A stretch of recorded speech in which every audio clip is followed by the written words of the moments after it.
अस्सलाम वालेकुम, मैं हूं शाहजेब खानजादा। आज़ाद कश्मीर कानून साज असम्बली के इंतखाबात के पहले मरहले में पोलिंग ख़त्म होने के बाद वोटों की गिनती जारी है और अब तक के गैर हतमी और गैर सरकारी नताइज के मुताबिक 6 हलकों में नून लीग 6 हलकों में पीपल्स पार्टी और 1 हलके में इस्तेकाम पाकिस्तान पार्टी के उम्मीदवार आगे हैं।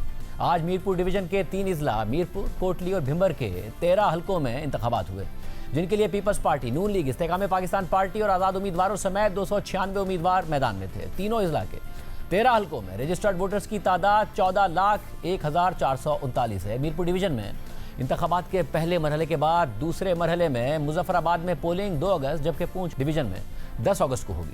इंतखाबात में पीपल्स पार्टी और नून लीग में कांटे के मुकाबले की तवक्को रही, जबकि MQM पाकिस्तान ने नून लीग की मुकम्मल हिमायत का ऐलान किया। PTI ने इंतखाबात का बायकॉट किया। आज पोलिंग के दौरान LA9 कोटली 2 नकियाल में फायरिंग का वाकया पेश आया। Chairman peoples party Bilawal Bhutto Zardari ने बयान में इल्ज़ाम लगाया है कि नून लीगी उम्मीदवार उमैर नईम की जानिब से फायरिंग की गई, जिसके नतीजे में पीपल्स पार्टी का कारकुन जाबाहक हो गया। जबकि इससे पहले वज़ीर आज़म के मुशीर बराए सियासी उमूर और नून लीग के सीनियर रहनुमा राना सनाउल्लाह ने इल्ज़ाम लगाया था कि हल्का LA10 कोटली में प्रिजाइडिंग अफसर और पटवारी पीपल्स पार्टी के उम्मीदवार चौधरी यासीन के घर में पोलिंग बैग समेत रंगे हाथों पकड़े गए हैं। इसके अलावा भी नून लीग पीपल्स पार्टी पर करप्शन और बैड गवर्नेंस के इल्जामात लगाती रही, सिंध और पंजाब हुकूमत की कारकर्दगी का मवाजना करती रही और पीपल्स पार्टी नून लीग पर बैड गवर्नेंस के इल्जामात लगाकर सिंध और पंजाब हुकूमत की कारकर्दगी का मवाजना करती रही। यानी आज़ाद कश्मीर की इंतखाबी मुहिम में नून लीग और पीपल्स पार्टी आमने सामने नजर आए।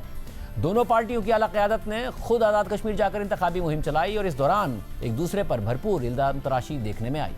नून लीग की क़यादत ने पीपल्स पार्टी की सिंध में कारकर्दगी पर तनकीद करते हुए अवाम से वोट मांगे, तो जवाब में खुद बिलावल भुट्टो जरदारी ने पीपल्स पार्टी की तरफ से जवाब दिए हैं और पंजाब में नून लीग की कारकर्दगी को तनकीद का निशाना बनाया है। पंजाब और सिंध के सूबाई वज़रा भी सोशल मीडिया के जरिए, प्रेस कॉन्फ्रेंसिस के जरिए एक दूसरे पर तनकीद करते रहे और मुख्तलिफ वीडियोज़ भी शेयर करते रहे। आज भी पीपल्स पार्टी के सीनियर रहनुमा सईद गनी ने न्यूज़ कॉन्फ्रेंस में मरीम नवाज़ की जानिब से आज़ाद कश्मीर को तोहफे में बसें दिए जाने पर कहा कि इंतखाबात का अमल शुरू होने के बाद ये ड्रामेबाजी ना होती तो अच्छा होता। ये तोहफे नहीं हैं, बल्कि इंतखाबात पर असरअंदाज होने का भोंडा तरीका था। जबकि पंजाब के वज़ीर तालीम राना सिकंदर हयात ने जवाब में कहा कि मरीम नवाज़ ने कश्मीर को लाहौर बनाने की बात की।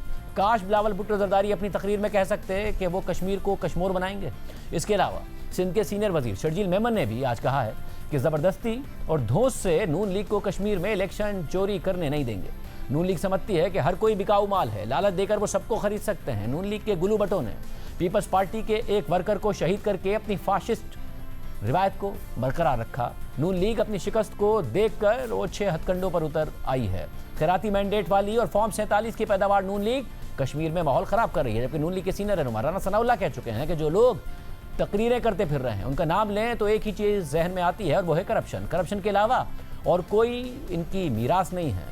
इन्होंने करप्शन की इंतहा की हुई है। पहले 15 साल में जो 2.5-3 हज़ार अरब रुपए मिला वो सारा दुबई पहुंचाया हुआ है। इस पूरी सूरत पर बात करेंगे। नून लीग के सीनियर रहनुमा और वज़ीर आज़म के सियासी मुशीर राना सनाउल्लाह और पीपल्स पार्टी के सीनियर रहनुमा सीनियर वज़ीर शजील मेमन साहब हमारे साथ मौजूद हैं। आप दोनों का बहुत शुक्रिया। शजील साहब, पहले ज़ाहिर एक अफसोसनाक वाक़या, राना साहब इस पर अपना स्टेटमेंट दे चुके हैं कि बिलावल भुट्टो जरदारी साहब को सही इन्फॉर्मेशन नहीं दी गई। ये हल्का पहले ही हसास था। इन्होंने अपने कारकुन का बताया, मलिक आशिक का, कि वो पहले शहीद हुए, फिर आपके कारकुन का शहीद होना। वो कह रहे हैं सरदार उमैर नईम, जिन पर बिलावल भुट्टो जरदारी ने इल्ज़ाम लगाया, वो वहाँ मौजूद ही नहीं थे।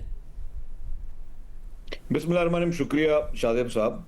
बिलावल भुट्टो जरदारी साहब ने जो बयान दिया वो बिल्कुल उन्होंने ठीक बयान दिया। उन्होंने ये कहा कि 3 दिन पहले एक वीडियो वायरल हुई सोशल मीडिया पे, जो सबने देखी है, कि उसमें यही नून लीग के कैंडिडेट और उनके साथ उनके हवारी जो हैं वो हवाई फायरिंग कर रहे हैं, वो कोड ऑफ कंडक्ट की वायलेशन कर रहे हैं और वो इलाके में खौफ व हरास पैदा कर रहे हैं। और ये वीडियो पूरे सोशल मीडिया पर आ चुकी थी, ये नहीं कि उसको नई कोई चीज़ थी। और उसी हल्के में आज एक पीपल्स पार्टी के वर्कर जो है उसकी शहादत होना ये एक बहुत बड़ा सवालिया निशान है। और फिर उसके बाद जब ये वाक़या हुआ था और जब ये फायरिंग वाली वीडियोज़ आई थी तो इलेक्शन कमीशन की भी खामोशी थी, उन्होंने कोई इस पर नोटिस नहीं लिया। तो चेयरमैन बिलावल भुट्टो जरदारी साहब ने, जो पीपल्स पार्टी के वर्कर शहीद हुए, उस पर उन्होंने यही कहा कि हम पुरअमन हैं, हम पुरअमन रहना चाहते हैं, लेकिन इस तरीके के वाक़यात जो हैं वो किसी सूरत में काबिल कबूल नहीं है। नून लीग ने जो भी रवैया रखा हुआ है वो बिल्कुल चैलेंजेबल है, वो बिल्कुल क्वेश्चनेबल है कि किस तरीके से इनके वफाकी वज़रा जो हैं वो डेरा डाल के वहाँ पर बैठे हुए हैं। और इनके वफाकी वज़रा का इस वक्त क्या काम है कि इलेक्शन के वक्त पर जो है वो वहाँ पे आके बैठें कश्मीर में और वो इंतज़ामिया को भी मैनेज करने की कोशिश करें, अफसरान को मैनेज करने की कोशिश करें, अफसरान को धमकियाँ दें, अफसरान को जो है वो उनको उस पर असरअंदाज हों और वो इलेक्शन के नतायज को तब्दील करने के लिए उनका वहाँ बैठना क्वेश्चनेबल है। और ये पिछले 15 दिन से इनकी वफाकी वज़रा का वहाँ बैठना, मेरे ख्याल से इलेक्शन कमीशन को भी इस पर सख्ती से नोटिस लेना चाहिए था कि उनका वहाँ पे मौजूदगी ठीक नहीं है। देखिए शादिब साहब, इलेक्शन कैंपेन सबको चलाने का बिल्कुल इख्तियार है। मियाँ नवाज शरीफ साहब एक कौमी लीडर हैं, अगर वो बिल्कुल आके इलेक्शन कैंपेन चला सकते हैं, लेकिन वहाँ पे चीफ मिनिस्टर साहबा का मौजूद होना और उनकी तकारीर जलसों में करना और फिर जलसों में वो ऐलानात करना, फिर 2 दिन में वो बसें पहुंचाना, ये सारी चीज़ें वो थी जिस पे इलेक्शन कमीशन को नोटिस देना चाहिए था, जिस पे इलेक्शन कमीशन ने नोटिस नहीं लिया। और अगर ये तोहफे देने, अच्छी बात है कश्मीर की आवाम को आप तोहफे दें, तो तोहफे दें आप पहले देते। आप इलेक्शन से 2 दिन पहले जलसों में आके वो ऐलान करते हैं, और कल जो है वो ट्रकों पे बैठकर जो है वो आपने बसों को सर्कस कराया तमाम उसे कॉन्स्टिट्यूंसी में। इसका मकसद क्या है? ये सियासी रिश्वत नहीं तो और क्या है ये? और इससे मतलब इससे आप जो है इलेक्शन के जो कोड ऑफ कंडक्ट की वो मुकम्मल वायलेशन करते हैं। और आपको पहले भी पता है कि पाकिस्तान भर में जब इलेक्शन हुए हैं या इससे पहले भी कहीं अगर कश्मीर में इलेक्शन हुए हैं तो ये इस चीज़ों पे हमेशा नोटिस दिए जाते थे और उस चीज़ पे सख्ती की जाती थी। अगर कोई जमात जो हुक्मरान जमात है, जिसकी पंजाब में भी हुकूमत और फेडरल गवर्नमेंट में हुकूमत है, उनको पता भी है कि ये वायलेशन है, तो उस वायलेशन के बावजूद अगर वो जमातें खुले आम सरेआम वायलेशन करती रहेंगी और इलेक्शन कमीशन खामोश तमाशाई बनती रहेगी, तो उस पर एतराज़ उठाना पाकिस्तान पीपल्स पार्टी का जायज़ हक है, जो पीपल्स पार्टी वो करती हुई आई है। राना साहब, धौंस, धांधली, फाशिज्म, हमले, इलेक्शन कमीशन पर भी तनकीद कर रहे हैं कि वो भी खामोश बैठा हुआ है और मुसलसल ये इल्ज़ाम लगा रही है पीपल्स पार्टी कि आपको जितवाने की कोशिश की जा रही है और आप लोग ये सब कुछ कर रहे हैं। देखें, पीपल्स पार्टी को अपना मौक़िफ़ जो है वो पेश करने की बिल्कुल आज़ादी है और वो अपना मौक़िफ़ जिस तरह से भी चाहें या जिन अल्फाज में चाहें वो पेश कर सकते हैं। जहाँ तक वफाकी वज़रा का जाना है वहाँ पे, तो हमने इस बारे में पहले से मालूम किया। आज़ाद कश्मीर का जो आइन और इलेक्शन रूल्स हैं वो दरअसल पाकिस्तान से मुख्तलिफ हैं, क्योंकि पाकिस्तान में जो सिटिंग गवर्नमेंट है वो रिज़ाइन करती है और केयर टेकर गवर्नमेंट जो है वो फॉर्म होती है। वहाँ पे जो है वो गवर्नमेंट रिज़ाइन नहीं करती। गवर्नमेंट के मिनिस्टर्स और प्राइम मिनिस्टर जो है वो बाकायदा कैंपेन करते हैं, बल्कि वो इलेक्शन लड़ रहे होते हैं। तो ऐसी सूरत में इलेक्शन कमीशन से हमने क्लैरिटी ली। उन्होंने कहा कि जी ठीक है, आपको यहाँ पे आने में या अपने कैंडिडेट्स को सपोर्ट करने में कोई हर्ज नहीं है, लेकिन आप यहाँ पे किसी डेवलपमेंट स्कीम का इफ्तिताह नहीं कर सकते। तो हमने इलेक्शन कमीशन के रूल्स को या उनकी एडवाइस को पेश नज़र रखा और हमने कोई तो राज साहब ये 10 इलेक्ट्रिक बसें किया। 10 जो इलेक्ट्रिक बसें हैं उस पर एतराज़ करिए ना पीपल्स पार्टी के। चीफ मिनिस्टर आई और वो पहुंचा भी दी गई। ये जो मेरी इन्फॉर्मेशन है, अब मैं इनकी इन्फॉर्मेशन को चैलेंज नहीं करता कि ये बसें जो हैं इन्होंने आज़ाद कश्मीर की हदूद को टच नहीं किया। ये सोशल मीडिया पे आपको मालूम ही है कि सोशल मीडिया पे जो है वो एक चीज़ बना ली जाती है और चल जाती है। लेकिन madam chief minister Maryam Nawaz Sharif साहबा ने जो वहाँ पे वादा किया है वो हमने बिल्कुल लोगों को यकीन दिलाया है। इंशाल्लाह ताला वो हर चीज़ पूरी होगी। तो आप ही तो कह रहे हैं कि इलेक्शन कमीशन ने आपसे कहा था कि आप किसी स्कीम का ऐलान नहीं कर सकते, डेवलपमेंट स्कीम का ऐलान नहीं कर सकते। तो ये जो वादे हैं मोबाइल अस्पताल नहीं ऐलान कर नहीं शाहजेब, अगर ऐलान नहीं करना, अपना प्रोग्राम नहीं देना, अगर ये नहीं बताना कि हमने इलेक्शन के बाद क्या करना है, तो फिर और आपने वहाँ पे बात क्या करनी है? ऐलान पे पाबंदी नहीं है, डेवलपमेंट स्कीम का इफ्तिताह नहीं करना, आपने संगे बुनियाद नहीं रखना। बाकी ये बातें तो बिलावल भुट्टो जरदारी साहब ने भी की हैं, मियाँ नवाज शरीफ साहब ने भी की हैं, मरियम नवाज साहबा ने भी की हैं कि भाई हम अगर जीतेंगे तो हम ये करेंगे, हम आपको इस तरह से आपको जो है वो यहाँ पे डेवलपमेंट देंगे। ये चीज़ें तो हमेशा हर इलेक्शन का हिस्सा होता है। और शरीफ मेम साहब, एक जो ताना बार बार आज दिया गया, नून लीग ज़ाहिर आप दोनों एक दूसरे पर तनकीद करते रहे, मगर वो ये कि जी हम कह रहे हैं जाके वहाँ कि हम कश्मीर को लाहौर जैसा बना देंगे। पीपल्स पार्टी क्यों नहीं कह सकती कि हम कश्मीर को कश्मीर जैसा, मीरपुर को मीरपुर ख़ास जैसा बना देंगे? है नहीं कुछ दिखाने को, या फिर अगर कुछ हम दे रहे हैं 10 बसें तो आपके पास है नहीं कुछ देने को?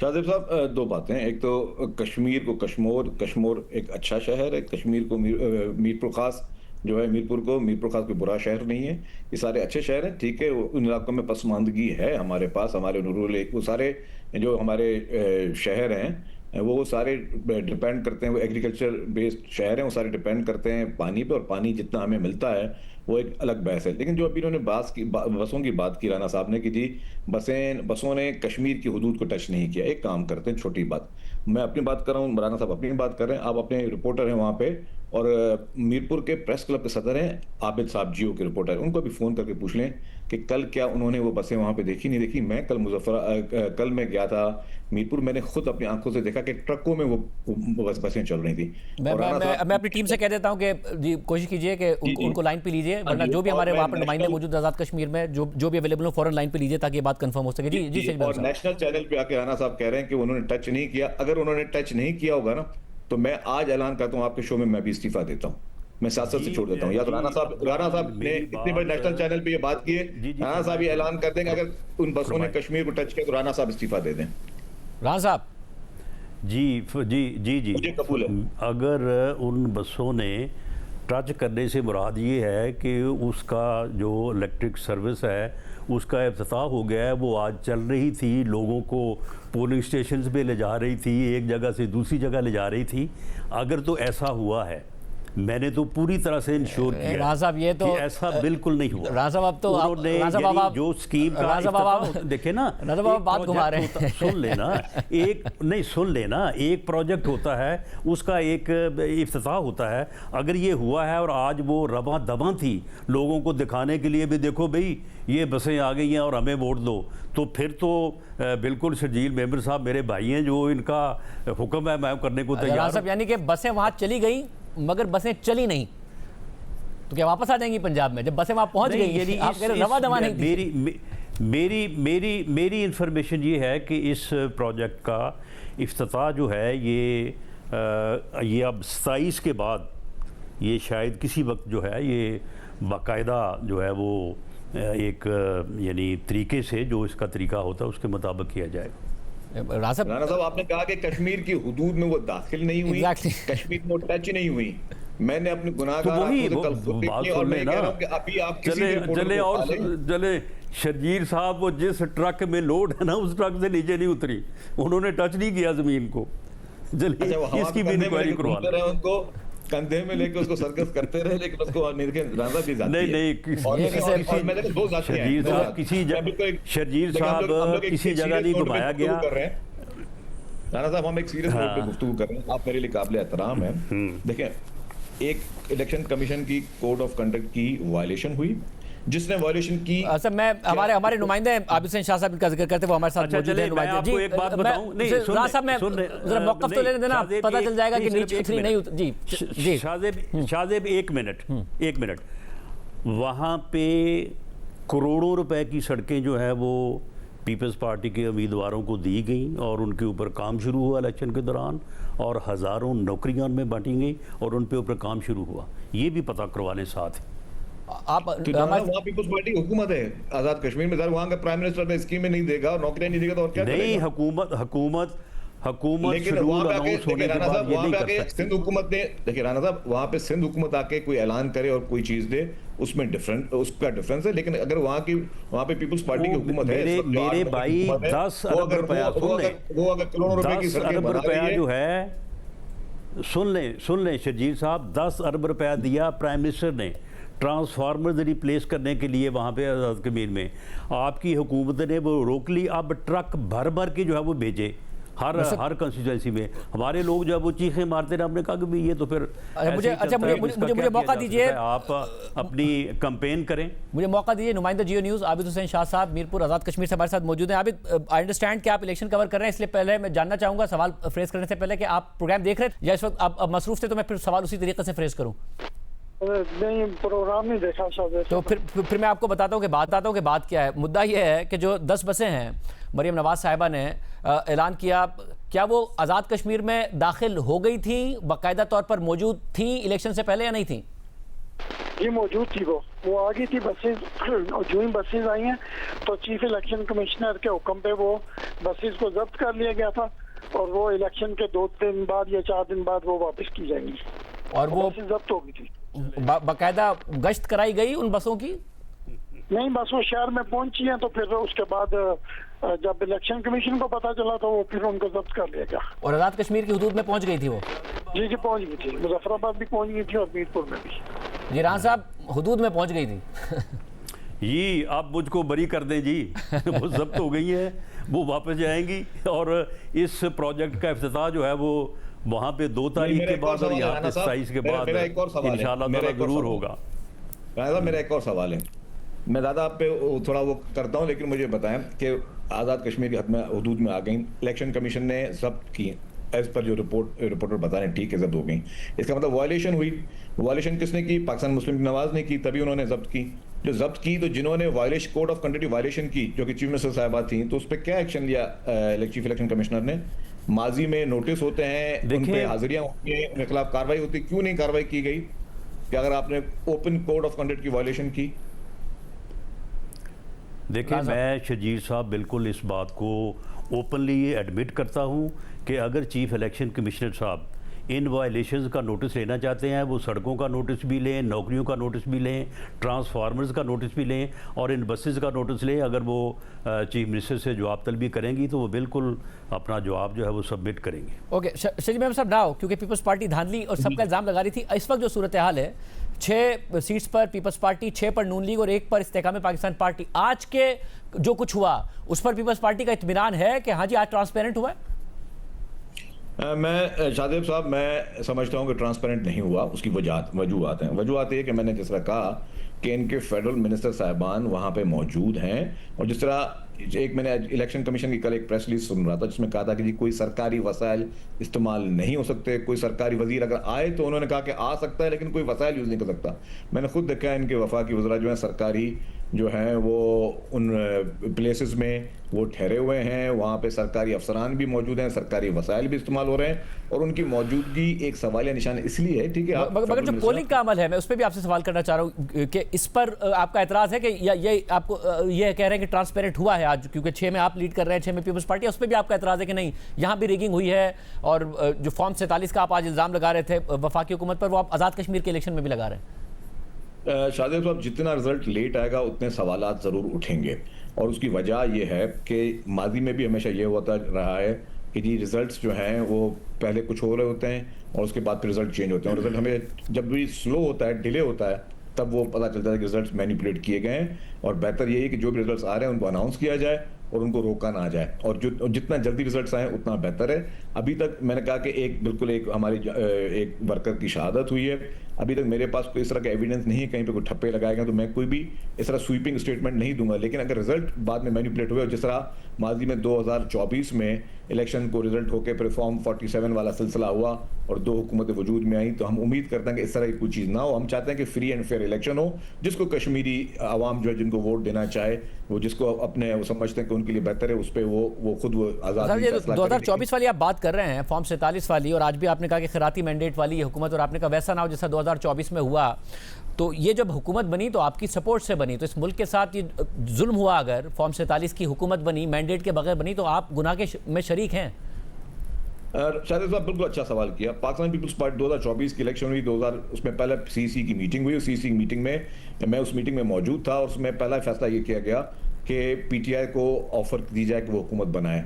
पीपल्स पार्टी ने ऐलान किया, उसके बाद इमरान खान साहब ने जेल से ये पैगाम दिया कि हम ना पीपल्स पार्टी के साथ बैठना चाहते हैं, ना पीएमएलएन के साथ बैठना चाहते हैं। तो पीपल्स पार्टी के पास सिर्फ एक रास्ता था, या तो क्योंकि कोई अगर पार्टी हुकूमत नहीं बनाती फिर तो एक रास्ता था कि जी असेंबली फिर दोबारा से तहलील हो जाए, पहले 9 माह लगे, हो सकता है अगले 9 साल लगते उस दोबारा इलेक्शन होने को, जो कि उस वक्त हालात थे। तो पीपल्स पार्टी ने कहा कि हम पार्लियामेंट को किसी भी तरीके से, इससे पहले भी आपको पता होगा कि आईजीआई बनाई गई और पीपल्स पार्टी को 17 सीटें मिली और धांधली के जरिए आईजीआई को जितवाया गया, तब भी पीपल्स पार्टी को पता था कि पीएमएलएन का उस वक्त भी मैंडेट जो आईजीआई का मैंडेट था वो गलत था। लेकिन शहीद मोहतरमा बेनज़ीर भुट्टो साहबा ने उसके बावजूद कहा कि हम पार्लियामेंट में बैठेंगे। हम मगर शहीद साहब ये सब सिर्फ मुल्क के लिए किया, क्योंकि ऐसा नहीं कि सिर्फ इनकी हुकूमत बन गई वफाक में, जरदारी साहब सदर बन गए, स्पीकर आपको मिल गया, पंजाब का गवर्नर आपको मिल गया, तो ये सिर्फ और सिर्फ मुल्क के लिए किया कि जी मुल्क में निज़ाम आगे चलता रहे, या पीपल्स पार्टी ने अपने फ़ायदे के लिए भी किया? और अगर फॉर्म 47 के ये हैं तो जहाँ से इनके ऊपर आशीर्वाद थी आपके ऊपर भी थी, इसलिए मामला आगे बढ़ा और सिस्टम आगे बढ़ा? कत्तन नहीं था। अगर ऐसा होता तो जो उस वक्त फार्मूला था, राना सनाउल्लाह साहब बहुत ज़्यादा इन थे उस फार्मूला में, उन मीटिंग्स में उनको पता होगा कि कुछ फार्मूला इस तरह के थे कि पीपल्स पार्टी के साथ शेयरिंग गवर्नमेंट की भी बात की गई, कि कुछ टेन्योर्स की भी बात की गई, पीपल्स पार्टी ने ना किसी टेन्योर की बात की, वजारतें देने की बात की, हमने कहा हम वजारतें भी नहीं लेंगे, हमारा सिर्फ ये था कि जी पार्लियामेंट चले। कहते हैं कि बदतरीन जमहूरियत जो बेहतर है आमरीत से, तो हमने कहा कि जी किसी भी तरीके से पार्लियामेंट चले, पार्लियामेंट मुस्तहकम रहे और वो सिस्टम चलता रहे मुल्क में डेमोक्रेसी का। हम ये नहीं चाहते कि जी कल को हम आए जी कि कोई पॉलिटिशियन जो है, पॉलिटिकल पार्टी है, वो जो अपनी हुकूमत नहीं बना सकती, पार्लियामेंट तहलील हो जाए और फिर हम लोग इंतजार करते हैं। तो इसीलिए पीपल्स पार्टी ने और ऐसा नहीं है कि आज इलेक्शन हो गया तो शरजील मेमन साहब अपनी बात से पीछे हट रहे हैं। वो अब भी कह रहे हैं कि 2024 में जो हुआ हम नहीं चाहते आज़ाद कश्मीर में हो। आप लोग एक फॉर्म 47 की हुकूमत हैं और हमने सिर्फ और सिर्फ मुल्क की तसलसल के लिए, तो एक चोरीशुदा मैंडेट की आपको हुकूमत, अभी कोई पीटीआई नहीं कह रही है, आपके इत्तेहादी, और आज ऐसा नहीं कि इलेक्शन में पोलिंग खत्म हो गई, उससे पहले कह रहे थे अब नहीं कह रहे, अभी भी कह रहे हैं। तो आपको के ऊपर ये जो दाग है ये तो पीपल्स पार्टी खुद लगा रही है बार बार। वो हम पीपल्स पार्टी से बैठ के जिस दिन बिलावल भुट्टो जरदारी साहब वज़ीर-ए-आज़म को मिलने के लिए तशरीफ़ लाएंगे या हम प्रेसिडेंट जरदारी साहब के जाएंगे, तो वो इन चीज़ों का हिसाब कर लेंगे। आपको इसमें कोई इतनी परेशानी नहीं होनी चाहिए। और ये वाला हिसाब भी कर लेंगे कि 2.5 से 3 हज़ार अरब रुपए की जो करप्शन हुई और जो दुबई गया जो आपका बयान था, ये हिसाब भी मुलाकात में होगा या इसका भी कोई जवाब देना आप पसंद करेंगे? देखें बात ये है कि जब इलेक्शन होता है तो हर किसी ने, हर फ्रीक ने या उस फ्रीक के वकील ने या उस फ्रीक के सिपाही ने जो है वो अपना केस लड़ना होता है और उसमें मुखालिफ की हर कमज़ोरी को उजागर करना होता है और अपनी अच्छाई को जो है वो शोकेस करना होता है। जो कुछ पीपल्स पार्टी के लोगों ने कहा, हम जमहूरी लोग हैं, हम समझते हैं कि ये क्राउड की भी मजबूरी होती है, जहाँ पे आप जाते हैं उन लोगों की भी जो है वो एक माहौल होता है, तो इसमें ये चीज़ें जो हैं वो थोड़ा बहुत आगे निकल जाती हैं। लेकिन एक जमहूरियत का, एक जमहूरी लोगों का या पार्टियों का फ़ैसला ये होता है कि इसमें अदालत अवाम है। जब दोनों के आर्गूमेंट सुन लिए अवाम ने, जो अवाम फैसला करेंगी उसको जो है वो तस्लीम किया जाएगा। लेकिन माजरत के साथ एक होता है नैरेटिव जिसमें आप एक अपना आर्गूमेंट दे रहे हो। आपने कहा कि दोनों के आर्गूमेंट सुन लिए। ये बात करना शरजील मेमन साहब की तरफ से कि आप फॉर्म 47 की हुकूमत हैं, वो एक फैक्ट नरेट कर रहे हैं या इल्ज़ाम लगा रहे हैं? जब आप 2.5 से 3 हज़ार का नंबर देते हैं कि उन्होंने करप्शन की और दुबई पैसा मुंतकिल किया, तो ये आप अब नरेट, ये आर्गूमेंट नहीं है, ये आप एक नंबर नरेट कर रहे हैं। या तो वो फैक्ट होगा या झूठ होगा। सुन ले, ये आर्गूमेंट जो है वो मैंने मीडिया के सामने नहीं पेश किया। मैंने कश्मीर के अवाम में अपनी लीडरशिप को और अपने मुखालफ जमात के मतलब जो है वो बात की है। आप या मीडिया ये वो किरदार ना अदा करे कि कोई आदमी जो है वो आपको 10 गालियाँ निकाले, आपने ना सुनी हो ना आपको मालूम हो, वो आपके मुंह पे आए, पहले आपको 10 गालियां निकाले और उसके बाद कहे कि ये गालियां आपको फलां आदमी ने निकाली थी। राना साहब आपने प्राइवेट में थोड़ी बात की, मीडिया के कैमरों के सामने आपने ये बात की। राना साहब मीडिया के कैमरे वहां थे। तो मैंने कैमरों को बुलाया नहीं था। मैंने अपने पार्टी के जलसे में या पार्टी के गैदरिंग में मैंने बात किया। मैंने किसी मीडिया को नहीं कहा था कि आओ भी मेरी बात जो है वो आपके आगे रिकॉर्ड करो। सब मीडिया का काम तो है ना सवाल करना, या मीडिया ये 2.5 से 3 हज़ार अरब रुपए है, नहीं मीडिया सवाल नहीं। लेकिन सुन लेना आप सवाल करना जो है वो आपका हक है, लेकिन जवाब देना जो है वो भी हमारा हक है। वो आप हमारे सर पे जो है वो डंडा रख के तो हमसे जवाब नहीं ना ले सकते। साहब डंडा तो रखा ही नहीं है ना, आप तो वैसे ही हम फासला इतना है, आप तो सैटेलाइट के जरिए मौजूद है। मैं तो सवाल ही कर रहा हूँ। मुझे तो ऐसा लग रहा है कि आप डंडा रख के कह रहे हैं कि सवाल मत करें। नहीं, सवाल का हक नहीं है। नहीं, आप ये चाहते हैं, नहीं सुन लें, आप ये चाहते हैं कि मैं शरजील मेमन साहब की जो बातें हैं उसका मैं बढ़ चढ़ के जवाब दूं, उसके बाद वो मेरी बातों का जवाब दें। यहाँ फिर तू तकरार हो, यहाँ पे फिर फसाद हो, आप उसको फिर शोकेस करें, दिखाएं बार बार।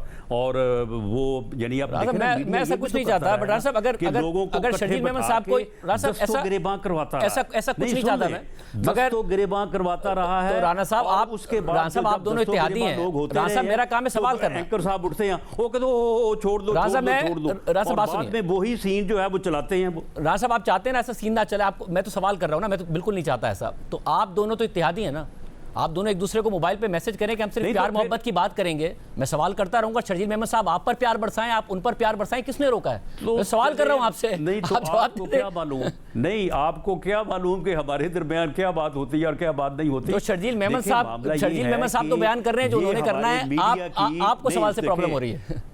देखें नहीं शाहजेब, आप एक मेरी बात सुन लें। आपके ये मीडिया की ये ट्रेनिंग रही है कि सियासतदानों को किसी न किसी बहाने से जो है वो गंदा किया जाए, और इस किस्म के यानी टॉक शोज़ के लोगों को सामने बैठा के उनको दस्ते गिरेबां करवा के और उसके बाद मीडिया शो करता है एंकर साहब, हो जी मैं तो उनको रोक रहा हूँ, ये देखिए सियासतदान कितने बुरे हैं, और फिर उसी सीन को जो उसके पास होता है उसको बार बार चलाते हैं, उसको अपने प्रेमों में चलाते हैं।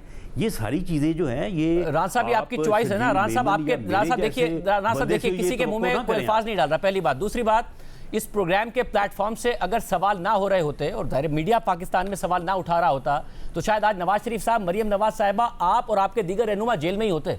यहाँ पर सवाल उठाए गए हैं, जब मीडिया पर सवाल उस वक्त उठाए जाते थे तो शायद आपको अच्छे लगते थे, आज नहीं लग रहा है। लड़ाइयां नहीं कराई जाती थी, आज भी आप दोनों को बुलाया गया है। मैंने शर्जील मेमन साहब से नहीं कहा कि आपको फॉर्म 47 की हुकूमत कहें, और मैंने आपसे नहीं कहा था या किसी मीडिया ने नहीं कहा था कि आप इनसे कहें कि 2.5 से 3 हज़ार अरब रुपए की करप्शन करके बाहर पैसा ले गए। सवालों का कोई मकसद नहीं, उन सवालों का इन चीज़ों से तल्लुक ही कोई नहीं था। आपने सवाल वो उठाए जब उन्होंने हमारे खिलाफ गलत मुकदमे बनाए और उन्होंने ये फैसला किया कि हमने इनको छोड़ना ही नहीं है। तो फिर आप ये कहिए कि मैंने आज ये, तो फिर आप ये कहिए ना कि आपका 2.5 से 3 हज़ार अरब रुपए करप्शन का इल्जाम पीपल्स पार्टी पर गलत है, तो सवाल गलत हो जाएगा। अगर आपकी बात नहीं, मैं आपकी डिक्टेशन क्यों लूं जी? वजह नहीं तो मैं आपकी डिक्टेशन पे सवाल क्यों करूं जी? मैं अपनी मर्जी से सवाल करूंगा ना। नहीं तो करें आप, नहीं तो आप इल्जाम क्यों लगा रहे हैं? जवाब में आपने पहले पीपल्स पार्टी पे इल्जाम लगाया, उस इल्जाम का दिफा नहीं कर पा रहे, तो मीडिया पे क्यों इल्जाम लगा रहे हैं? आप कहें आपके पास नहीं है दिफा, या आप नहीं जवाब देना चाहते, मैं आगे बढ़ जाऊंगा। आपने सवाल किया, उसका मैंने जवाब दे दिया, अब आप उसके ऊपर बजिद हैं। तो ये मैंने क्योंकि आपने कहा कि आपने किसी प्राइवेट में बात की थी, आपने मीडिया के कैमरों पे बात की थी, आपने कहा मीडिया पे क्यों जवाब दूं? मीडिया पे जवाब देना, आपने मीडिया पे बात की थी, मीडिया के कैमरों के सामने की थी। मैं आपसे सवाल कर रहा हूं, या तो आप कहते हैं मैं जवाब नहीं देना चाहता, या आप कहते हैं मैंने गलत बात की थी, मैंने पीपल्स पार्टी पे गलत इल्जाम लगाया था। मैंने इसका भी आपको जवाब दे दिया है। मामला ये है कि आपने सवाल किया है, उसका मैंने जवाब दे दिया है, दैट्स ऑल। शर्जील मेमन साहब, बहरहाल राना साहब नहीं कमेंट करना चाह रहे हैं, इल्जाम उन्होंने लगाया था, आप भी उस इल्जाम पे नहीं कमेंट करना चाहते? नहीं देखिए जी, अगर राना साहब ने इतनी बड़ी बात की है, मेरे लिए काबिल एहतराम है, ठीक है, उन्होंने जलसे में कही और कहीं पे भी की है, तो राना साहब इस वक्त वफाक की हुकूमत में बैठे हैं, सारे वफाक के इदारे प्राइम मिनिस्टर साहब के अंडर हैं, वो इंक्वायरी करें। अगर हमने 2.5-3 हज़ार रुपये बाहर भेजे, इनके पास शवाहिद हैं, तो बिल्कुल वो कर सकते हैं। इंक्वायरी से कोई नहीं भागता, पहले भी हमने केसेस भुगते हैं, आज भी केसेस भुगतेंगे। अगर राना साहब के पास कोई भी शवाहिद है, मैं तो गुजारिश करता हूँ कि उसको भले वो कर ले। वो इल्ज़ाम लगाना उनका काम है, अब वो साबित करना भी उनका काम है कि वो साबित करें। लेकिन हम नहीं चाहते कि कोई लड़ाई हो, कोई तलखी हो, लेकिन हमेशा गुफ्तगू जो है वो नॉर्मल होनी चाहिए।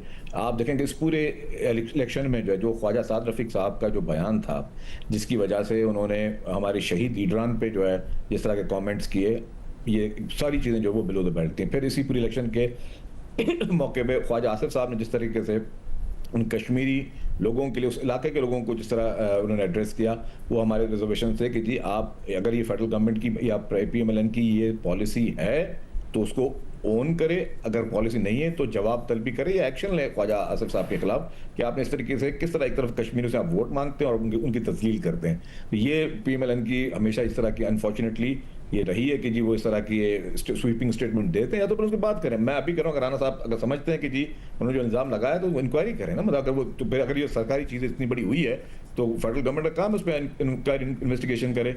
हम कहते हैं कि ये सिर्फ इल्ज़ाम के हद तक है, और ये इल्ज़ाम इन्होंने हमेशा जो है ये माजी में भी इस तरह के लगते रहे, अभी भी लगते रहे। जी राना साहब। जी ठीक है, शर्जील मेमन साहब की बड़ी साहिब तजवीज़ है और आपके सवाल का शाफी जवाब है।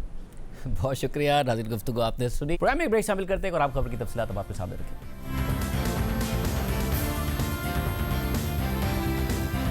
मुसलसल 13 दिन तक स्ट्रेट ऑफ हुर्मुज़ के इतराफ में एक दूसरे के अहदाफ पर हमलों के बाद गुज़िश्ता 3 दिनों से अमरीका और ईरान ने फिलहाल एक दूसरे पर हमले रोक दिए हैं, जबकि अब से कुछ देर पहले अमरीकी न्यूज़ वेबसाइट एक्सियोस के नुमाइंदे बाराक रवी ने रिपोर्ट किया है कि आज सदर ट्रंप ने उनसे बात करते हुए खुद कहा है कि उन्होंने ईरान पर हमले रोकने का फैसला इसलिए किया ताकि मुज़ाकरात को एक और मौका दिया जा सके, लेकिन साथ ही ट्रंप ने अपने रिवायती अंदाज में एक बार फिर खबरदार भी कर दिया कि अगर सिफारतकारी नाकाम हुई तो वो दोबारा बड़े पैमाने पर फौजी कार्रवाइयों का हुक्म दे सकते हैं।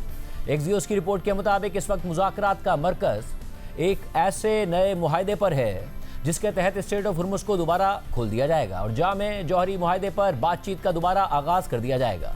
ये मुज़ाकरात बुनियादी तौर पर ईरान और ओमान के दरमियान हो रहे हैं, ताहम कतर, पाकिस्तान, मिस्र और ट्रंप के खुसूसी नुमाइंदे स्टीव विटकॉफ और जेरेड कुशनर भी इस अमल में सरगर्म किरदार अदा कर रहे हैं। एक्सियोस के मुताबिक ट्रंप ने इंटरव्यू के दौरान बताया कि ईरान के साथ हमारी इंतहाई संजीदा बातचीत जारी है और अगर ये बातचीत कामयाब ना हुई तो हम दोबारा इंतहाई सख्त फौजी कार्रवाई की तरफ चले जाएंगे।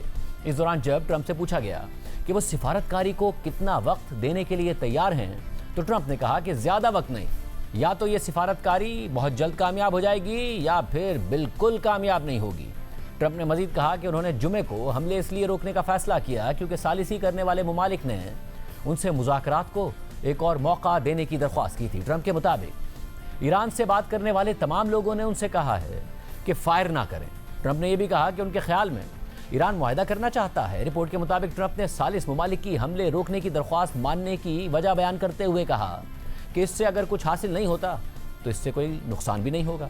ट्रंप ने मजीद कहा कि हमले रोकने के बाद तेल की कीमतों में कमी आई है, स्टॉक मार्केट में बहुत तेज़ी देखने में आई है। साथ ही रिपोर्ट्स भी सामने आई हैं कि जुमे को व्हाइट हाउस में होने वाले एक आला सतह के इजलास में अमरीकी नायब सदर जेडी वेंस और chairman joint chiefs of staff general Dan Caine ने ईरान के खिलाफ जंग मजीद बढ़ाने पर अपने तहफ़्फ़ुज़ात का इजहार किया था, जिसके बाद सदर ट्रंप की जानिब से ईरान पर नए हमलों का कोई हुक्म सामने नहीं आया। इसी तरह अमरीका की जानिब से हमले ना होने की वजह से ईरान ने भी किसी खलीजी मुल्क के खिलाफ कोई कार्रवाई नहीं की और स्ट्रेट ऑफ हुर्मुज़ में कम होती हुई इस कशीदगी के बैनुल अक़वामी मार्केट्स पर भी वाज़े असरात देखने में आए, जहां ब्रेंट क्रूड की कीमत 7% से ज़्यादा नुमाया कमी के बाद $85 फी बैरल से नीचे चली गई थी। आज पाकिस्तान स्टॉक मार्केट के 100 इंडेक्स में भी 7,500 पॉइंट्स की तेज़ी देखी गई, मगर अहम बात यह है कि अगरचे स्ट्रेट ऑफ हुर्मुज़ के मुहाज पर फिलहाल लड़ाई रुक गई है, लेकिन ईरान और खलीजी ममालिक से मुंसलिक दो दीगर अहम आबी रास्तों पर कशीदगी बढ़ती दिखाई दे रही है। एक तरफ रेड सी में बाबुल मंदब के मकाम पर ईरान के हिमायत याफ्ता हुसी ग्रुप, अंसारुल्लाह और सऊदी अरब के दरमियान सूरत हाल बदस्तूर कशीदा है, तो दूसरी तरफ ईरान को रूस और दीगर सेंट्रल एशियन ममालिक से मिलाने वाले अहम आबी रास्ते कैस्पियन सी में ईरान के एक तिजारती जहाज़ पर हमला हो गया है, जिसमें कम अज़ कम एक ईरानी सेलर मारा गया है। ईरान ने इस हमले का इल्ज़ाम यूक्रेन पर लगा दिया है और लगाते हुए खबरदार किया है कि इसका सख्त जवाब दिया जाएगा। वाज़ेह रहे कि ये सूरत हाल उस वक्त शुरू हुई जब हफ्ते को यूक्रेनी सदर ज़ेलेंस्की ने मुतादिद रूसी टारगेट्स को निशाना बनाने का दावा करते हुए अपनी एक सोशल मीडिया पोस्ट में ये भी कहा था कि हमने रूस के खिलाफ कैस्पियन सी में लॉन्ग रेंज हमलों में भी बहुत मौसर नताइज हासिल कर लिए हैं, जिनमें एक जंगी जहाज समेत ईरान से मुंसलिक फौजी सामान की तरसील के लिए इस्तेमाल होने वाले बहरी जहाज़ों पर हमले शामिल हैं। और फिर हफ्ते को ईरानी वजारत खारजा के तर्जुमान इस्माइल बकाई ने कैस्पियन सी में ईरानी जहाज़ पर यूक्रेनी हमले की मजम्मत करते हुए बताया कि इस हमले के नतीजे में एक ईरानी सेलर मारा गया है, एक ज़ख्मी हुआ है। ईरानी वजारत खारजा ने हमले को जारियत करार देते हुए कहा कि ईरान अपने कौमी मफादात और सलामती का दिफा करेगा। साथ ही ईरान ने यूक्रेन पर इल्ज़ाम लगाया कि वो रूस के साथ अपनी जंग को मज़ीद फैलाने की कोशिशें कर रहा है। इसके अलावा ईरानी मीडिया के मुताबिक ईरानी वजारत खारजा ने तेहरान में तैनात यूक्रेन के नाज़िमुल उमूर को तलब करके इस हमले पर अपना एहतजाज भी रिकॉर्ड कराया। मगर अहम बात यह कि इसी दौरान हफ्ते को ही यूक्रेनी सदर ईरान और रूस के करीबी ताल्लुक़ से मुताल्लिक एक्स पर पोस्ट करते हुए लिखा कि मैं अपने इंटेलिजेंस इदारों को हिदायत दूंगा कि वो ईरान को रूस की जानिब से मिलने वाली नई मदद के बारे में हमारे पास मौजूद मालूमात हमारे पार्टनर्स के साथ शेयर कर दें। ज़ेलेंस्की के मुताबिक जुलाई के आगाज़ से हमने खलीजी ममालिक और वहाँ मौजूद अमरीकी फौजी तनसीबात पर रूस की एक्टिव सैटेलाइट सर्वेलेंस रिकॉर्ड की है और बाद में यही सैटेलाइट तस्वीर रूस की तरफ से ईरान तक पहुँच जाती हैं। इसके साथ साथ इन मकामात की रूसी सैटेलाइट तस्वीर और ईरान के हमलों के दरमियान वाज़ेह ताल्लुक भी मौजूद है। यूक्रेनी सदर ज़ेलेंस्की ने मज़ीद लिखा कि हमलों से पहले, उनकी तैयारी के दौरान और इन हमलों के बाद के नुकसान का जायज़ा लेने के लिए भी यही तस्वीर इस्तेमाल की जाती हैं। सिर्फ 19 और 20 जुलाई को ही 4 फ़िज़ाई अड्डे रूसी सैटेलाइट्स की दिलचस्पी का मरकज़ रहे, जिनमें बहरीन के 2, उर्दन का 1 और कुवैत का 1 फ़िज़ाई अड्डा शामिल है। इसका मकसद बिल्कुल वाज़ेह है, दुनिया में हम में से किसी को भी इस एक सादा हकीकत से आंखें नहीं चुरानी चाहिए कि बुराई हमेशा हालात को मजीद ख़राब करने और मजीद फैलने के रास्ते तलाश करती है। ज़ेलेंस्की ने मजीद लिखा कि रूस को रोका जाना चाहिए, इस जंग को ख़त्म होना चाहिए, हमलावर पर दबाव मौसर साबित होना चाहिए। यूक्रेनी सदर का यह बयान सामने आने के बाद कल ईरानी वज़ीर ख़ारजा अब्बास अराग़ची ने एक्स पर लिखा कि यूक्रेनी सदर ज़ेलेंस्की ने एक ईरानी तिजारती जहाज़ पर हमला किया है जिसमें एक सेलर मारा गया है। यह हमला अक़वाम मुत्तहिदा के चार्टर की खुली खिलाफ वर्जी है जो इसराइल के कहने पर यूरोप को इस जंग में घसीटने के लिए किया गया है। अब्बास अराग़ची ने मज़ीद लिखा कि यूरोपीय यूनियन की हाई रिप्रेजेंटेटिव काया कैलिस और रूसी वज़ीर ख़ारजा सरगेई लारोव से होने वाली गुफ्तगू के दौरान मैंने ये वाज़ेह कर दिया कि यूक्रेन में मौजूद ये फ्री लोडर जो कुछ कर रहा है उसका जवाब ज़रूर दिया जाएगा। ईरानी वज़ीर ख़ारजा अब्बास अराग़ची का यह सख्त बयान सामने आने के बाद बरतानवी नशरियाती इदारे स्काई न्यूज़ ने यूक्रेनी सदर ज़ेलेंस्की का इंटरव्यू नशर कर दिया। उस इंटरव्यू के दौरान जब सहाफ़ी ने ज़ेलेंस्की से ईरान के बहरी जहाज़ पर हमले और ईरान की जानिब से मुमकिन रद्द-ए-अमल का सवाल पूछा तो ज़ेलेंस्की ने जवाब देते हुए कहा कि ईरान पहले ही रूस को हथियार फराहम करके हम पर हमला कर चुका है, हमें मोहतात रहना होगा, हमें हर मुमकिन कोशिश करनी होगी कि किसी भी सूरत में एक नया मुहाज ना खुले, लेकिन हमें हकीकत पसंद भी रहना होगा। ज़ेलेंस्की का मजीद कहना था कि मुझे उम्मीद है कि वो अपने हमले मजीद नहीं बढ़ाएंगे, लेकिन हमें हर सूरत हाल के लिए तैयार रहना होगा।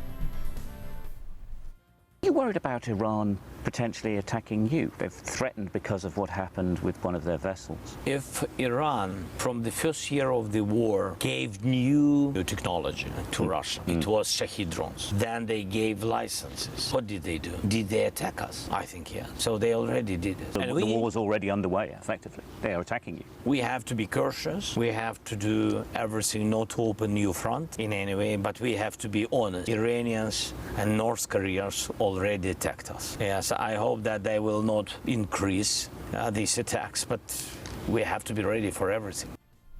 ईरान यूक्रेन पर ये इल्ज़ाम लगा रहा है कि वो इसराइल के कहने पर यूरोप को जंग में घसीटने की कोशिशें कर रहा है, जबकि खुद इसराइली वज़ीर आज़म नेतन्याहू ईरान के खिलाफ जंग पर मजीद बात करने के लिए 8वीं बार अमरीकी सदर ट्रंप से मिलने की तैयारियां कर रहे हैं। वाज़ेह रहे कि 7वीं और आखिरी बार जब फरवरी में नेतन्याहू ट्रंप से मिले थे तो उसके कुछ दिनों बाद अमरीका ने ईरान पर हमला कर दिया था। ऐसे में इसराइली वज़ीर आज़म नेतन्याहू ने आज एक्स पर पोस्ट करते हुए लिखा है कि मैं अपने दोस्त सदर ट्रंप से मुलाकात के लिए रवाना हो रहा हूँ। ये ट्रंप के दूसरी बार सदर मुंतखब होने के बाद उनसे मेरी 8वीं मुलाकात होगी, जो किसी भी दूसरे आलमी रहनुमा के मुकाबले में सबसे ज़्यादा है। ये मेरे लिए बड़े एजाज़ की बात है और साथ ही एक बड़ी जिम्मेदारी भी है। नेतन्याहू ने मज़ीद लिखा कि हमारी मुलाकात में तमाम अहम मामलात पर बात होगी जिनमें ईरान सरह फहरिस्त होगा। नेतन्याहू के मुताबिक हमारा मकसद वाज़ेह है कि इसराइल की सलामती का तहफ़्फ़ुज़, उसकी ताकत को मज़ीद मजबूत बनाना और अपने इर्द गिर्द अमन के दायरे को वसी करना। हम ये काम करेंगे और कामयाब होंगे। अहम बात यह है कि ट्रंप और नेतन्याहू की ये मुलाकात ऐसे वक्त में होगी कि जब दोनों ही ईरान के खिलाफ जंग के मुस्तकबिल के हवाले से वाज़ेह इख्तलाफात रखते हैं। इन इख्तलाफात की वजह से चंद हफ्ते पहले ये खबर सामने आई थी कि सदर ट्रंप ने मुबैना तौर पर नेतन्याहू से मुलाकात से इनकार कर दिया था, जबकि अमरीकी नायब सदर जेडी वेंस भी मुतादिद मौक़े पर नेतन्याहू की हुकूमत के अराकीन को सख्त तनकीद का निशाना बना चुके हैं, क्योंकि ईरान के खिलाफ जंग बंदी के मुआहदे के बाद नेतन्याहू की हुकूमत के अराकीन ने जेडी वेंस पर सख्त तनकीद की थी, जिसके जवाब में जेडी वेंस ने भी इसराइल को खबरदार किया था कि अमरीका इस वक्त इसराइल का वाहिद इत्तेहादी है, उसे नाराज़ मत करें, सदर ट्रंप पर तनकीद मत करें। ऐसे में इस दौरे से पहले ईरान के खिलाफ तकरीबन 2 हफ्तों तक जारी हालिया अमरीकी बमबारी के दौरान ये रिपोर्ट्स भी सामने आई कि अमरीका और खलीजी ममालिक नहीं चाहते कि इसराइल दोबारा ईरान के खिलाफ जंग में बराह रास्त शामिल हो जाए। दूसरी जानिब नेतन्याहू के अमरीका के दौरे से चंद रोज़ पहले ही सदर ट्रंप ने अपनी सख्त धमकियों के बरक्स ईरान के खिलाफ जारी फौजी कार्रवाइयाँ अचानक रोक दी। हालांकि खबरें ये सामने आ रही थी कि ट्रंप फ्रस्ट्रेशन में B-2 बम्बार्ड तैयारों के जरिए ईरान में बड़े हमलों का हुक्म दे सकते हैं और ट्रंप खुद भी इसी बात का इशारा दे रहे थे। मगर अब यह खबर सामने आ रही है कि ट्रंप के इस फैसले में अमरीकी नायब सदर JD Vance, chairman joint chiefs of staff general Dan Caine और अमरीकी सेंट्रल कमांड के सरबराह एडमिरल ब्रेट कूपर ने अहम किरदार अदा किया है। इस हवाले से अमरीका CNN की रिपोर्ट के मुताबिक इस मामले से वाकिफ एक सोर्स और एक अमरीकी ओहदेदार का कहना है कि अमरीकी नायब सदर जेडी वेंस और chairman joint chiefs of staff general Dan Caine ने जुमे को व्हाइट हाउस में होने वाले इजलास के दौरान सदर ट्रंप को ईरान के खिलाफ जंग मजीद बढ़ाने पर अपने तहफ़्फ़ुज़ात से आगाह किया और फिर जुम्मे की रात अमरीका ने ईरान पर तकरीबन 2 हफ्तों तक मुसलसल रात के वक्त होने वाली बमबारी के बाद अपनी फ़िज़ाई कार्रवाइयाँ बज़ाहिर रोक दी। सोर्सेज के मुताबिक जनरल डैन केन ने ख़ास तौर पर अमरीकी गोला बारूद के ज़खायर और जंग बढ़ाने के दीगर मुमकिना मनफी नताइज पर तशवीश का इजहार किया। एक सोर्स ने बताया कि जनरल डैन केन ने ट्रंप से कहा कि अमरीकी फ़ौज उनके सामने मौजूद तमाम ऑप्शंस पर कामयाबी से अमल कर सकती है, लेकिन जनरल डैन केन ने साथ ही इन ऑप्शंस के मुमकिना नताइज से ट्रंप को खबरदार भी कर दिया। दोनों सोर्सेज के मुताबिक गोला बारूद के ज़खायर से मुताल्लिक तशवीश उन कई निकात में से एक थी जो ट्रंप के सामने रखे गए थे। मामले से वाकिफ एक शख्स ने बताया कि अगर अमेरिका दोबारा बड़े पैमाने पर फौजी कार्रवाइयां शुरू कर देता है तो ईरान में बड़ी तादाद में आम शहरियों की अमवात पर भी इजलास में बात की गई। मामले से वाकिफ एक सोर्स के मुताबिक जुमे के इजलास में यह खदशात भी सामने आए कि जंग बढ़ने की सूरत में बड़े पैमाने पर मुहाजिरीन का बहरान पैदा हो सकता है। इसी तरह ईरान खलीजी ममालिक के energy and water desalination plants पर जवाबी हमले कर सकता है। पूरे खित्ते में कशीदगी मजीद बढ़ सकती है। इजलास के दौरान ट्रंप के बेशतर मुशीरों का कहना था कि अगर सदर ट्रंप बड़े हमले का हुक्म देना चाहते हैं तो अमेरिका इंतहाई तबाहकुन अंदाज में ऐसा कर सकता है, लेकिन ट्रंप को इसके बाद सामने आने वाले दूसरे और तीसरे दर्जे के मुमकिना नताइज पर भी गौर करना चाहिए। रिपोर्ट में मजीद लिखा है कि फ़िलहाल ये वाज़ेह नहीं है कि अमरीकी गोला बारूद के ज़खायर से मुताल्लिक तशवीश या जंग के मजीद फैलने के खदशात ही वो बुनियादी वजूहात थीं जिनकी वजह से अमेरिका ने हमले रोक दिए या ये वक्फा आइंदा भी जारी रहेगा। जबकि अमरीकी न्यूज़ वेबसाइट एक्सियोस ने अपनी रिपोर्ट में इस हवाले से लिखा है कि 2 अमरीकी सोर्सेज के मुताबिक मशरिक़ वस्ता में अमरीकी फ़ौज के आला तरीन कमांडर यानी सेंटकॉम के सरबरा एडमिरल ब्रेट कूपर ने स्ट्रेट ऑफ हुर्मुज़ के इतराफ जारी बमबारी रोकने की सिफारिश की है, क्योंकि उनके मुताबिक ये अपने मौसर होने की आखिरी हद तक पहुँच चुकी है। इस सिफारिश की अहमियत इसलिए भी है क्योंकि एडमिरल ब्रेट कूपर और दीगर मुशीरों की राय ने जुम्मे को सदर ट्रंप के ईरान के खिलाफ अमरीकी हमले आर्जी तौर पर रोकने के फैसले में अहम किरदार अदा किया। सोर्सेज के मुताबिक इस बात का एतराफ़ था कि सदर ट्रंप के फौजी और सिविलियन मुशीर इस नतीजे पर पहुंच चुके हैं कि फौजी कार्रवाई खुसूसन फिजाई बमबारी के जरिए हासिल किए जाने वाले नताइज की भी एक हद होती है। सोर्सेज के मुताबिक जुम्मे के इस इजलास से पहले ट्रंप बड़े पैमाने पर फौजी कार्रवाइयां दोबारा शुरू करने की तरफ माइल थे, लेकिन जुमेरात की शाम उनकी सोच बदलना शुरू हो गई और जुमे को स्ट्रेट ऑफ हुर्मुज़ में बमबारी रोकने का फैसला हतमी शक्ल इख्तियार कर गया। सोर्सेज ने मजीद बताया कि हफ्ते के आगाज़ में ही एडमिरल ब्रेट कूपर ने pentagon chairman, joint chiefs of staff और व्हाइट हाउस को आइंदा की हिकमत अमली के बारे में अपनी सिफारिशात पेश कर दी थी। उन्होंने जोर दिया था कि स्ट्रेट ऑफ हुर्मुज़ के करीब 2 हफ्तों की बमबारी ने जहाज़ों पर हमला करने की ईरान की सलाहियत को नुमाया तौर पर कमज़ोर कर दिया है। एडमिरल ब्रेट कूपर ने यह भी बताया कि बमबारी के लिए मुकर्रर किए गए ज़्यादातर अहदाफ पहले ही निशाना बनाए जा चुके हैं। उनके मुताबिक अगला मुमकिना कदम यह हो सकता है कि अमेरिका दोबारा बड़े पैमाने पर फौजी कार्रवाइयां शुरू कर दे ताकि ऑपरेशन एपिक फ्यूरी के दौरान तय किए गए बाकी 20% अहदाफ को भी निशाना बनाया जा सके जिन पर अब तक हमला नहीं किया गया। ताहम सोर्सेज के मुताबिक एडमिरल ब्रेट कूपर ने वाजे किया कि अगर बड़े पैमाने पर फौजी कार्रवाइयां दोबारा शुरू करने का फैसला नहीं किया जाता तो गुज़िश्ता 2 हफ्तों की तरह की बमबारी जारी रखने का कोई फायदा ही नहीं है। प्रोग्राम में ब्रेक शामिल करते हैं। स्टेट बैंक की मॉनेटरी पॉलिसी कमेटी ने शरह सूद को 11.5% पर बरकरार रखा है और मॉनेटरी पॉलिसी कमेटी के एलामी के मुताबिक मैक्रो इकनॉमिक आउटलुक में बेहतरी आई है, मगर इसके बावजूद खतरात बरकरार हैं, जिसमें खास तौर पर सबसे बड़ा खतरा मशरिक़ वस्ता में दोबारा शुरू होने वाले तनाज़े से है। जबकि तनाज़े में पहले कमी आने के बाद बैन अल-अक़वामी मार्केट में तेल की कीमतों में भी कमी आई थी और सप्लाई चेन में भी बेहतरी आई थी, जिससे मुआशी अशारियों में भी बेहतरी आई थी। जून में हेडलाइन और कोर इन्फ्लेशन दोनों में कमी आई, मगर फिर भी ये बुलंद सतह पर रहीं। इन अवामिल की रोशनी में मॉनेटरी पॉलिसी कमेटी इस नतीजे पर पहुंची है कि मौजूदा पॉलिसी स्टांस को बरकरार रखा जाए ताकि मीडियम टर्म में 5 से 7% महंगाई के टारगेट को हासिल किया जा सके।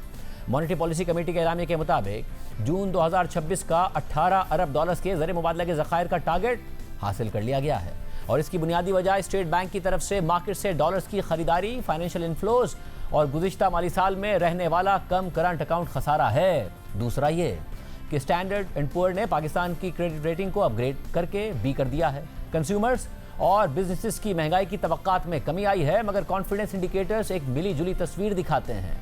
मॉनेटरी पॉलिसी कमेटी के एलामी के मुताबिक इस माली साल में तरक्की की शरह 3.5% से 4.5% तक रहने की तवक्को है।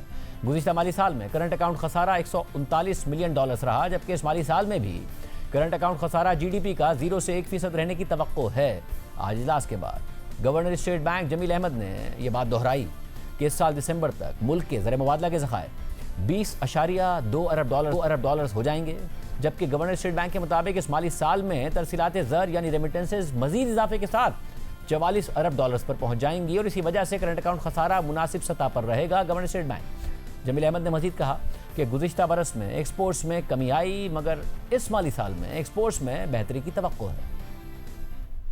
करंट अकाउंट का जो डेफिसिट है ये माली साल 2026 का वो 139 मिलियन डॉलर, जो कि माली साल 2022 में अगर आपको याद हो तो 17.5 अरब डॉलर का था। तो उससे अगले साल जो है वो 3.3 अरब डॉलर था, फिर उससे अगले साल जो है वो 2.1 अरब डॉलर था, फिर पिछले साल जो है सरप्लस था 1.8 अरब डॉलर का, और इस साल जो साल खत्म हुआ है, जून में साल खत्म हुआ है, सिर्फ 139 मिलियन डॉलर का डेफिसिट है। ऑलमोस्ट बैलेंस्ड हमारा करंट अकाउंट है। अगले साल के लिए हम कह रहे हैं कि ये 0 से 1% के दरमियान रहने की तवक्को है। पेट्रोलियम प्राइसेस अगर ठीक रहती हैं तो फिर बहुत बेहतर आउटलुक होगा, अगर उसमें ज्यादा प्रेशर आता है तो फिर उसके हिसाब से इस पे भी इम्पैक्ट आएगा। दिसंबर 2026 में हमने ये कहा था हमारे रिजर्व 20 बिलियन डॉलर 2020, तो आसानी के लिए हमने एक नंबर रखा था जो कि 31 दिसंबर 2026 तक होंगे 20.2 अरब डॉलर, और उसके बाद फिर इसमें मजीद आगे इजाफा होता रहेगा। हमारे जो रेमिटेंसेस है उसमें भी इजाफा होगा। अभी जो साल ख़त्म हुआ है तो इसमें हमारे रेमिटेंसेस 41.6 अरब डॉलर थे। 41.6 अरब डॉलर से बढ़ के अब हमारा ख्याल ये है कि ये जो साल शुरू हुआ है इसमें हमारे रेमिटेंसेस जो हैं वो 44 अरब डॉलर के होंगे। इसी की वजह से हमारा करंट अकाउंट डेफिसिट जो है वो भी एक मुनासिब सतह पर रहेगा, और साथ साथ जो है वो हमें अपने रिजर्व को बिल्ड अप करने का भी मौका मिलेगा, और हमारी जो इंपोर्ट्स हैं उनकी जो के लिए जो फाइनेंसिंग रिक्वायरमेंट्स है उसमें को मीट कर पाएंगे। और एक्सपोर्ट्स के अंदर पिछला साल ज़रा थोड़ा सा उसमें प्रेशर रहा है, लेकिन इस साल जो है वो जो साल शुरू हुआ है ये पिछले साल से बेहतर रहेगा। उसकी 2-3 रीजंस है। एक तो ये कि चावल जो है वो पिछले साल बहुत कम हुई है, तकरीबन 2 अरब डॉलर के करीब थी, अब इस साल जो है वो उसमें थोड़ा बेहतरी आएगी। आज के प्रोग्राम में इतना ही, इजाज़त दीजिए, अल्लाह हाफ़िज़।